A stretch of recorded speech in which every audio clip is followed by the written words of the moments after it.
Hey everyone, welcome to Macro Cyclist. I thought I would do a quick video on how I use ChatGPT as my coach. And I've been racing for 20 plus years easily. My goodness, I'm 52 now. So I've been racing since my 20s. So I don't even want to do that math. Let's not do that math right now because I have a birthday coming up. I'll be 53. So I'm just going to ignore that. To me, the 1990s was still 10 years ago. I've gone through triathlons, Ironmans, and all that. This is the first year, 2025, where I've done no triathlons. I'm stepping away from them. So I did no running, no swimming this year. It's been fantastic. But early on in mid 2000s, when I was really big into triathlons, I did hire a coach. Um, I've been through the coaches. And when I turned 50, or I started getting late 40s too, I really started to read more again about training because as you age, recovery becomes even more vital. My mind still wants to push hard, but my age says, hold up, you need a little bit more recovery time. So this year, I finally turned to ChatGPT and said, can this help me? And so I just wanted to show you how I use it because I have a lot of experience with coaches. And ChatGPT's been perfect. It's been right up there. It adjusts quickly. It gives me instant feedback on everything I need. And again, I'm racing for age group. If I was racing for overall, maybe I'd still go to a coach. I don't know. But you can see here, I'm not going to go through all of it because I have a lot of history in here. But I wanted to give you an example of here where I was approaching this week right here. And I was a little bit tired, said, I'm going to take Sunday off. This was my Saturday ride. So I put on here, keep in mind, I have a 35-mile gravel race this Saturday, no Zwift Racing League. That started this week. On Monday, I'm going to pre-ride my Priority A race, which is Iceman, November 8th, which is in a couple of days. I've attached last year's, so this is last year's, well, let's say last year's. Yeah, this is last year's pre-ride, so when I pre-rode the course. This is an out and back. The race is 30 miles, so the race is point to point, so you start at the finish line, ride to the start line, and then ride the route. So I just said, how does this fit in? Okay, and it was like, perfect. Thanks for the context. Big aerobic week ahead, so take Sunday off, maybe do some of this stuff. On your pre-ride, here's what your target should be. Now on my mountain bike, I don't have a power meter, although I think I'm going to get one this off season, just as I want to try to ride that bike more, and it would be nice to know what zones I'm in. And it's telling me how to fuel. I told it what I like and everything. I've fed it the information before. This is generally what I eat before a race, so it's telling me how to do that. It's telling me what to do on Tuesday, the day after this big ride. That's a 45-mile ride, so it's going to generate a lot of training stress.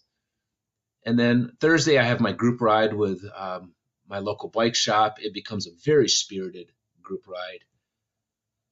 As you can see, the intensity factor gets pushed up quite a bit. You will be a dropped type ride. And then, I have that great gravel race, and so it's telling me on Friday what to do, even after the gravel, and then Saturday, and then what to do Sunday. Gives me my totals. And so I told it what I was going to do. I have a 2.5-hour drive. I'm going to have my normal breakfast, and it says, okay. So it's just giving me feedback on all of this. And then what I do after a ride, here it is. I post screenshots from Strava. And I've noticed this works better with the Strava online versus the app because online it gives you the breakdown of every zone, where online it will just give you one of your major zones. So in this one, this is where my heart rate was 81% of the time. And so it gives me a quick summary and interpretation of it. All right, perfect. Why this is perfect.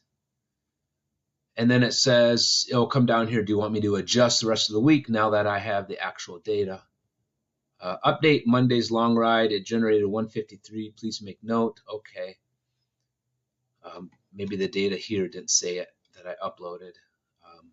Nope, I omitted it. The training stress was 153. So I updated it and then adjusted my week based on it. So it's been great. And so here's yesterday's Zone 2 recovery ride. So I sent it 3 screenshots. This is from TrainingPeaks.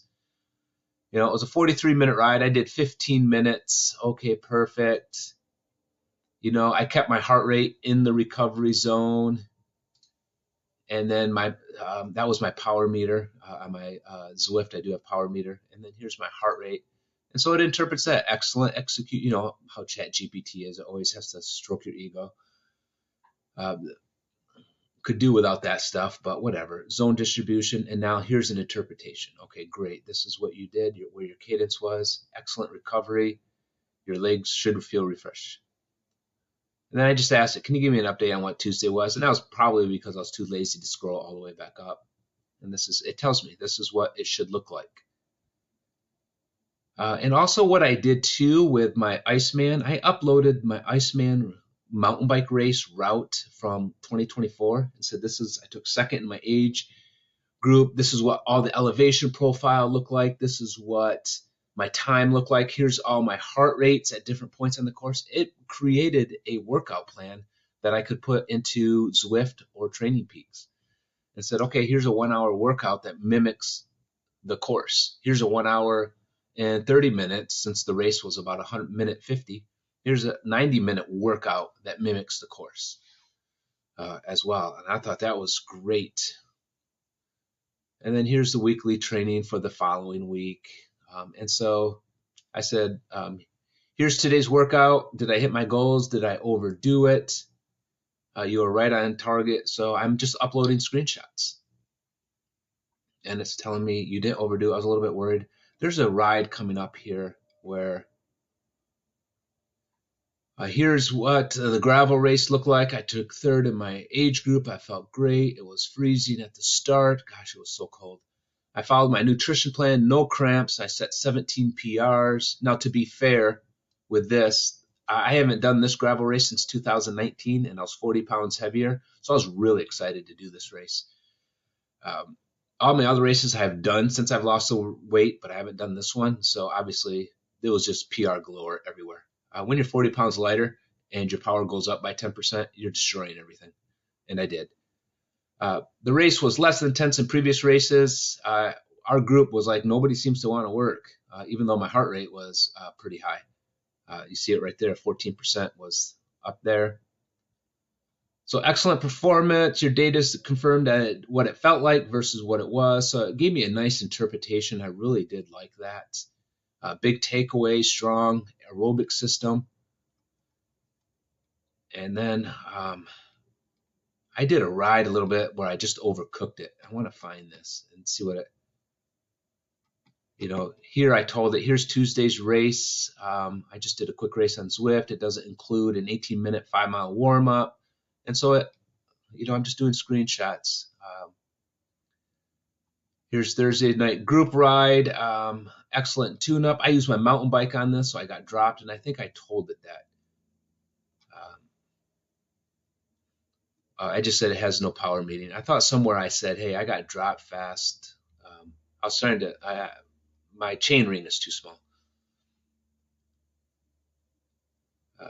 So here's I did a long ride on Saturday. So I posted 2 different ones because they were 2 different Zwift rides. And so it aggregated them for me. Okay, you did 2 hours and 15 minutes. This was your average day. Here's our interpretation. I'm in a taper week because of my A race. Here's the one where I thought I overcooked it. Today was a recovery ride. I shut it short because the TSS was getting too high. There was a sprint in the Kingdom Mountain I went after. And so I took the sprint jersey in Kingdom Mountain. Even though it was a recovery ride, my ego got the best of me, and even ChatGPT laughed at me. And it said, you didn't derail anything, good at cutting it short. On Zwift, I tracked my TSS. It's one of the metrics you can use. So I was like, okay, I'm not going to do the full ride. I got the TSS I needed, and let's bail on it. And then I'll go to Tuesday's ZRL kicked in again, Zwift Racing League, if you don't follow that.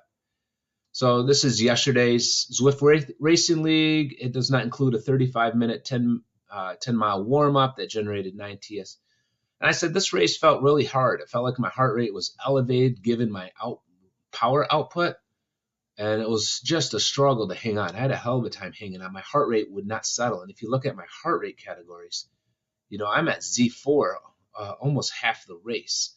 Yeah, if you look at my power, it's well over here. So my heart rate is elevated than what it should be. So I was a little bit concerned I'm not properly recovering from my A race this coming Sunday. And so it does a nice interpretation, elevated heart rate. So it's telling me, okay, here's what could be causing that. I'm currently loading with the race day boost hammer nutrition for my race Saturday. And it's saying this could have an effect on your heart rate. There could be a hydration gap, some residual fatigue because I had strength training on Monday. Even though I was off the bike, I did the gym. So yes, it felt harder, and that's fine. Your body's trying to find the balance. And so then it tells me what to do next, which is today. I'm recording this. I'm taking the day off. I just don't like how my heart rate felt. I want to be ready. And then it tells me what to do Thursday. Friday, I pre-ride the finish line area of the Iceman race. So I'm familiar with the last 3 miles of the race. I pre-ride the whole course, but the last 3 miles were not made public until last week. And so I'll just go there and ride that. I'll do 2 laps for 6 miles. And then it's telling me what to do. And then it says I can make this a TrainingPeaks style.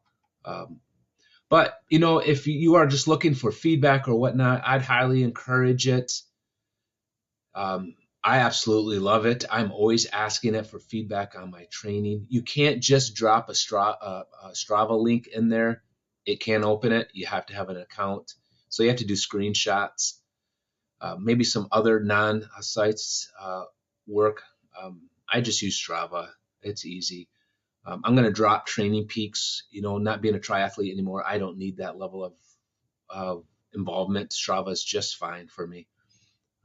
But I'm paid through TrainingPeaks through November, so I'll keep using it. And I should try their virtual as well. But anyways, this video is getting too long. That's how I use ChatGPT. I'd give it a shot. It's been fantastic. And the longer I've used it, the more it's learned about me. As well. And as I jump into different projects, I have a whole training folder. And so I'm asking it questions about my bike. I have questions about race week. It can look at all of my chats within that project and put it all together. So it's been great. So give it a shot.